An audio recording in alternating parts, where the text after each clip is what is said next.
Olá, seja bem-vindo à nossa segunda parte, né, da segunda aula, na qual nós tratamos da identidade do inimigo, né, bem como do plano, né, de batalha deste mesmo inimigo. E aí nós paramos nas três estratégias, né, três primeiras estratégias, né. A principal estratégia é transformar o católico em um falso católico, ou na linguagem aí da guerra cultural, em um católico falciele. E nessa aula nós iremos pegar as três últimas estratégias, né? Que é justamente onde soma aí as sete estratégias básicas, né? Todo o plano de batalha aí do nosso inimigo. Nós pegamos a parte da facção, que é transformar a igreja em um grande partido político, né? Que é transformar a religião em um partido político, né? Aquela velha estratégia de usar a religião como política e a política como religião, né? Também nós pegamos a parte do alegrismo, que é o demônio, ele faz com que os católicos esqueçam que eles são profetas e que a partir daquele momento eles passem a ter somente conversas alegres, a falar dos seus sucessos, né?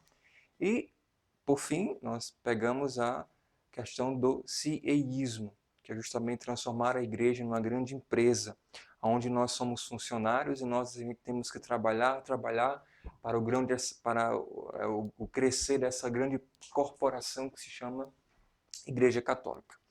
Nessa segunda parte dessa grande estratégia, né, do plano de batalha do nosso inimigo, nós iremos nós iremos pegar as últimas partes, né, dessa grande estratégia. Então, nessa segunda parte, nós estamos abordando, nós vamos pegar o inovismo. Você está vendo na sua tela, nós já trabalhamos sobre facção, alegrismo, cieísmo, nós vamos entrar no inovismo. O que é esse inovismo? O inovismo é justamente o demônio, ele faz com que a igreja, né, sobretudo os católicos, né, a pessoa dos católicos, melhor falando, eles tirem, né, o tempo do kairos, né, da igreja, e passem a viver somente no cronos. É como se a igreja agora vivesse não mais o tempo do kairos, mas o tempo do cronos, o tempo do relógio. O que significa isso? Significa dizer que a igreja agora passa a viver modas, né? E aqui quando eu falo igreja, entenda bem, eu falo de mim, de você. O demônio, ele faz com que a gente tire o estado da graça, de viver na graça de Deus, viver no tempo de Deus. E nós sabemos que Deus, ele é o mesmo ontem, hoje e sempre. Hebreus 13, 8 vai dizer isso para a gente. Mas ele faz com que a gente tire, né, esse tempo da graça e passe a ver somente no Kairos, ou seja, vivendo as modas. E aqui eu quero lembrar do que Nossa Senhora falava já a Santa Jacinta, né? Virão modas que ofenderão muito a Nosso Senhor. Aqui não é somente modas na questão das vestes, né? Mas o cerne da mensagem é justamente dizer que as modas que ofenderam muito a Nosso Senhor é a questão do modernismo, que o Papa Pio X já vinha condenado muito, né? É a questão dos católicos relativizarem a fé por questão de que a igreja agora tem uma visão muito passada, ela precisa se atualizar. E isso nós vemos, né, em massa por parte de alguns católicos que para negociar a fé, para fazer com que a fé torne-se relativista, eles pretendem fazer com que a igreja passe a olhar para si mesmo como atual, né? E eu me lembro da frase de Chesterton, né, que ele diz assim: nós não queremos uma igreja, né, que seja mudada pelo mundo, mas uma igreja que mude o mundo. Não queremos uma igreja que acompanhe, né, o tempo, mas que o tempo acompanhe a igreja, né? E o inovismo, o católico inovador, ele não quer isso. Ele quer que a igreja ela se incline diante do tempo dos homens, diante dos séculos. E nós sabemos que, como o próprio Chesterton diz, somente deixa eu me lembrar da forma que ele diz, né? Mas diz assim, é, o que pode transformar, o que salva um século, é justamente um ser que é contrário a ele. Eu acho interessante no seu livro Igreja Católica e Conversão, o que é que Chesterton vai dizer? Ele vai dizer assim, que a Igreja Católica é a única instituição que é capaz de nos tirar, né, nos tirar a desgraça que é ser escravo do seu tempo. O que é que Chesterton quer dizer? Quer dizer que quando nós somos católicos, nós temos, se somos de fato católicos, nós temos a graça de não sermos filhos desse século, mas filhos do céu. Né? A palavra vai dizer, Filipenses 3,20, nós somos cidadãos do céu. Sendo cidadãos do céu, nós temos que entender que nós estamos nesse mundo, mas não somos esse mundo, e precisamos, portanto, ter passos que caminhem de acordo com o evangelho que não muda. Porque, veja bem, eu não posso querer que o evangelho se modele a meu gosto, mas o meu gosto, a minha vontade, se modele à vontade de Deus. Eu assisti há uns dias atrás um filme do São Maximiliano, onde ele vai dar uma aula explicando o que é ser santo. Ele escreve ali duas letras, né? O livro vai dizendo um W, mas ali ele escreve um W muito grande e um W pequeno. Ele diz assim, quando esse W se une a esse W maior que é a vontade de Deus, ele aceita essa vontade maior, aí começa a santidade na minha vida. Porque ser santo, irmãos, não é ser inovador. Né? Ser santo é fazer a vontade de Deus, que inspira, que tem a fidelidade criativa, que faz com que, de fato, a santidade seja algo enraizado no Evangelho, mas que seja antídoto para aquele século, mas que não se submete àquele século, entende? Esse é o problema do inovador, né? Do inovismo que o inimigo vem plantando nos corações dos católicos as últimas décadas. É justamente com que eu faço com que o evangelho ele perca o seu prazo de validade para aquele tempo, e aí eu fabrico um novo evangelho onde ele tem um prazo de validade que sirva para aquele tempo, quando nós sabemos que o evangelho não tem tempo. O próprio evangelho é uma pessoa, é Jesus. Então nós precisamos entender bem, não é esse novismo que o demônio está pregando, ele tira o kairos e coloca o tempo. E nós somos ao contrário, nós somos o kairos, nós somos o tempo da graça de Deus. Né? A outra estratégia que o inimigo usa bem, eu não vou me prolongar muito nela, porque a próxima aula vai tratar muito sobre esse tema, é a questão da equidade. Equidade aqui se trata da questão se trata numa visão, se desemboca, né, numa reflexão com igualdade, né, com igualdade, o igualitarismo. E entra nessa parte da estratégia do inimigo justamente igualar os sexos, onde o homem é igual à mulher. E o homem, querendo ser maior do que a mulher, isso dá o nome de machismo. E ao mesmo tempo, a mulher querendo ser superior ao homem, dá-se o nome de feminismo.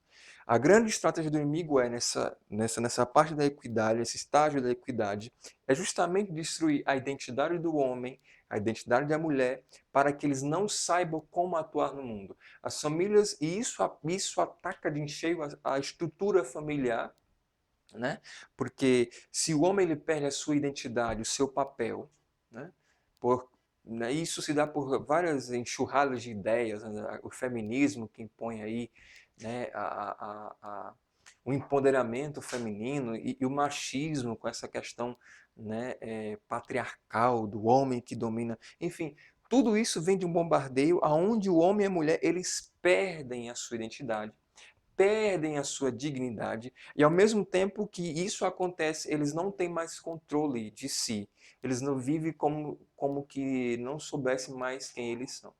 E se nós não sabemos quem nós somos, automaticamente nós perdemos a nossa missão no mundo. Né? Identidade, ela serve para descobrir a minha finalidade. Se eu não tenho identidade, eu perco o caminho da minha finalidade, então a minha existência, vai dizer a Lumen Fidei, né? A minha existência ela ruma ao fracasso. Perdão. Nessa parte também da igualdade, o inimigo ele não só coloca o homem e mulher no mesmo patamar e rouba a sua identidade, ele coloca como plano básico a ideologia de gênero, né? Não vou entrar muito nessa parte, porque nós iremos, como eu falei, adentrar muito na próxima aula, quando nós iremos tratar da revolução sexual, que trouxe muito dessa questão do feminismo, do machismo, da ideologia de gênero, aborto, etc. Tá? Na próxima etapa, nós entramos no luxo.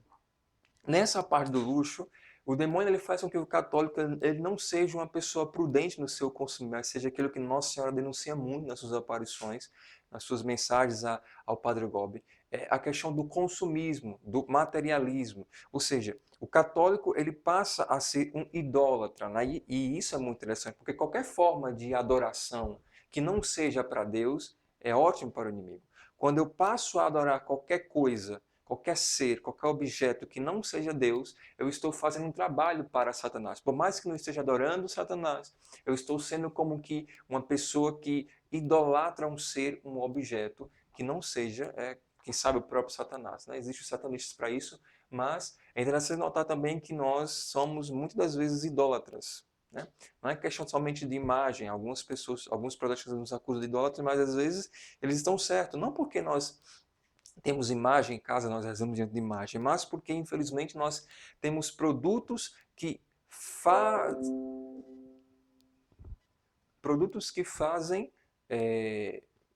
o papel de Deus na minha vida. Eles ditam, né, como que Deus trabalha na minha vida. Né? E é interessante notar que nós, católicos, às vezes, nós podemos ter milhões de deuses. Nossos objetos, nosso celular do ano, nosso carro do ano, nossa casa nova, nós nos tornamos consumistas demais. E por ser consumista, nós esquecemos da prudência daquilo que ter o necessário. Né? Nós temos que entender uma coisa, que nessa questão de bens, né, o homem ele é chamado a ter 3 tipos de bem na vida. É bom você, se você está assistindo o curso, anotar essa parte. Os bens úteis, os bens necessários e os bens inefáveis. Eu preciso ter bens úteis, ok. Eu preciso ter bens necessários para viver. E os bens inefáveis. Os bens inefáveis são aqueles bens que me levam para meu chamado, para minha vocação, ou seja, para quem tem a sua espiritualidade, para quem tem a sua religião, e aqui para nós católicos, os bens inefáveis são aqueles que me auxiliam, que me ajudam a discernir qual é a vontade de Deus para a minha vida. Esses bens se encaixam através de materiais religiosos, Bíblia, livros, são bens inefáveis, né? E não somente nessa questão material, mas também na questão espiritual. Estou falando aqui na parte mais materialista para entender bem essa reflexão. Os bens necessários são aqueles que são necessários à minha vida, aquilo que vai me auxiliar a viver, por exemplo, a comida, os alimentos, aqueles que são necessários para que eu tenha uma boa condição de vida, no sentido de ser humano, não ser um consumista ou materialista. Só que a gente não entende bem isso e a gente passa aqui como posso explicar, a mostrar demais os objetos. Aí eu não passo a ser. A minha identidade se define no ter, né? Aquela velha questão. O ser, ele fala mais do que ter. Porém, no século XXI, nessa globalização, na era da tecnologia, os católicos caíram na grande armadilha de se tornarem seres consumistas, materialistas, e aí o ter passa a falar o ser, né? Quando tem que ser o contrário. Infelizmente, nós idolatramos muitas coisas, nosso iPhone, nosso Android, nossos computadores, nossas televisões, nossas smart, em tantas outras coisas, nós passamos a idolatrar e muitas das vezes isso toma o lugar de Deus em nossa vida. Né? Muitas pessoas estão endividadas justamente porque elas não têm controle de si e são consumistas. Aí já chega o problema do consumismo, do materialismo, é justamente o vício. Né? Quando eu passo a ser viciado em uma coisa, quando eu passo a querer demais uma coisa, eu me torno escravo daquilo. Né? E sendo escravo daquilo, eu vou fazer uma espécie de adoração forçada, por mais que eu não queira, mas eu já me tornei escravo daquilo, já me tornei escravo daquele bem. E isso é um tipo de idolatria que o demônio ele ama. Né? Quando a pessoa ela é escrava do ter objetos, de possuir aquela coisa, de comprar, de, sabe, aquilo o demônio ama, porque você se torna prisioneiro de algo que é muito bom, que não lhe tortura. né? Mas, como diz a palavra, conhecereis a verdade e a verdade vos libertará. É por isso que Cristo vem habitar em nosso meio e destruir as obras das trevas em nosso coração e também as obras de idolatria. Tá? A próxima e última estratégia que a gente vai entrar é justamente da espiritualidade ou espiritualismo. Né? O que se trata isso? É justamente a religião da psicologia, aonde o demônio ele conseguiu tirar o eu creio para o eu sinto, né? Trocar o eu creio para o eu sinto. E se eu não sentir Deus na minha oração pessoal, significa que Deus me abandonou. Se eu não sentir Deus num abraço do irmão, num momento de oração, significa que Deus me abandonou. Então eu passo a viver um espiritualismo, eu passo a viver um emocionalismo, né? Uma ditadura, né, espiritual na minha vida, que isso me atrapalha de subir, né, na minha espiritualidade cristã. E essa estratégia ela vem funcionando muito bem nos últimos dias. Por quê? Porque isso se torna para o inimigo uma espécie de neognosticismo, onde o mundo espiritual ele fala mais alto do que a matéria, do que aquilo que Deus criou para nós. Por exemplo, eu não sinto Deus através do sol, mas eu creio que Ele criou o sol para meu bem. Eu não, eu posso até não sentir Deus na Eucaristia quando eu comungo, mas eu creio que Ele está ali. E aqui está a principal cerne, né, dessa estratégia. É justamente tirar a sacralidade, o valor, né, a sobrenaturalidade dos sacramentos, por exemplo. Vamos pegar aqui os sacramentos que o demônio mais gosta de atacar: família e Eucaristia. Vamos começar pela Eucaristia. Veja bem, né, aquilo que eu falava. Eu não sinto Deus na Eucaristia, então para mim ali já não é mais Deus. Então, para mim é só mais um pedaço de pão. Eu não sinto Deus quando eu vou comungar. Para mim eu comunguei ali, né? E aí às vezes a gente pensa que está num certo deserto espiritual, mas na verdade é que a nossa religiosidade ela se tornou tão espiritualista que eu só posso dizer que Deus está ali quando eu sinto Ele, entendeu? Quando na verdade a religião ela diz o eu creio. Né? Eu creio que Jesus está ali na Eucaristia. Eu posso não sentir, mas eu creio. É por isso que os santos, e isso você pega muito bem em qualquer curso de oração, direção espiritual, quando você vai fazer a sua oração, né, pessoal, você começa com eu creio. Por quê? Porque você crê que Deus está ali. Talvez você não sinta. Né? Para quem está no começo da caminhada, um arrepio, né, uma vontade boa de rezar, isso é muito mais. Mas para quem não está, cuidado para não cair no espiritualismo. Porque você está ali para crer. Eu creio, Senhor, que tu estás aqui. E quando você faz seu ato de fé, porque a fé não é somente sentir, a fé é crer. Eu creio que Jesus está ali.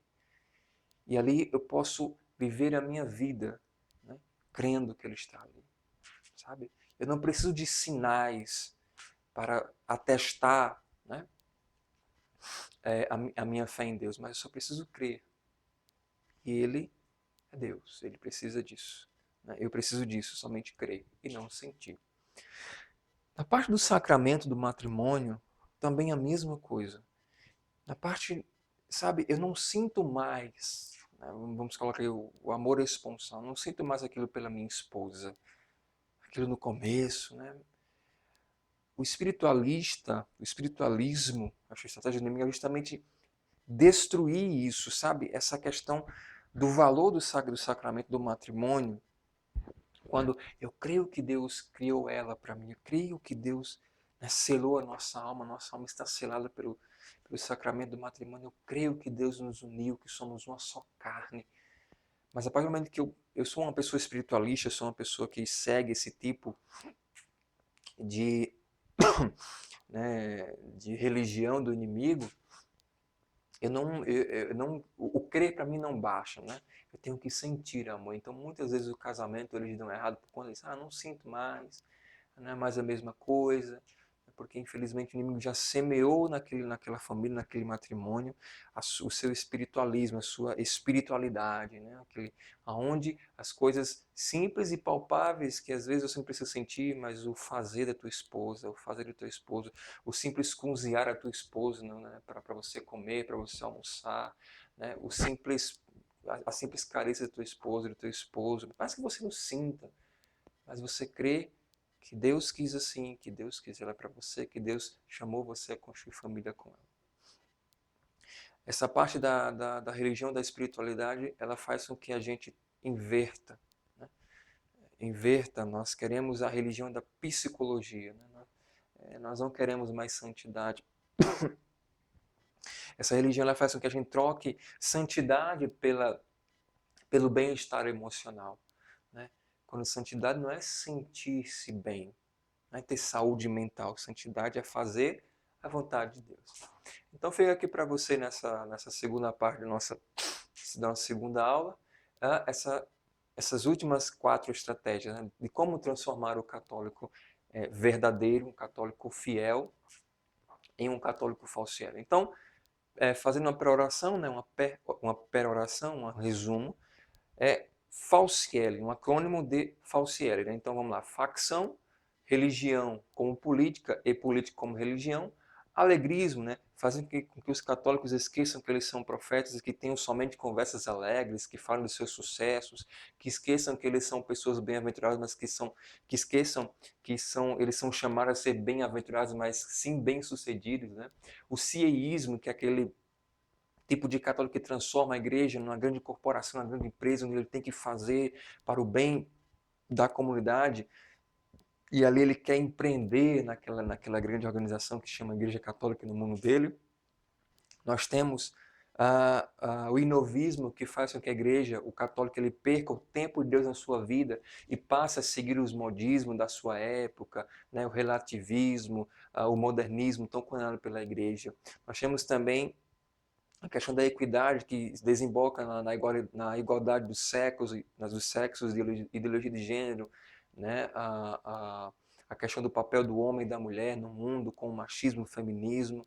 Nós temos também o luxo, né? Que entra aí como um católico consumista, que praticamente adora, né? os materiais, ao invés de adorar o único que tem que ser adorado, né? Que é o nosso Senhor Jesus Cristo. E por fim, nós temos também a espiritualidade ou espiritualismo, onde eu troco santidade pelo bem-estar emocional, pela minha saúde mental. Né? São os santos psicológicos, digamos assim. Né? Então, que Deus abençoe você. Eu quero muito invocar nesse momento a intercessão de São José Maria Escrivá.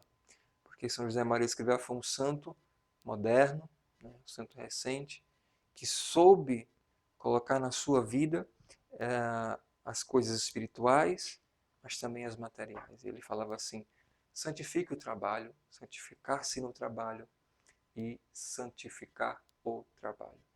Então, que ele nos ensine a sermos católicos fiéis, nem espiritualistas, nem materialistas, mas simplesmente católicos. São José Maria Escrivá, rogai por nós. Em nome do Pai, do Filho e do Espírito Santo. Amém.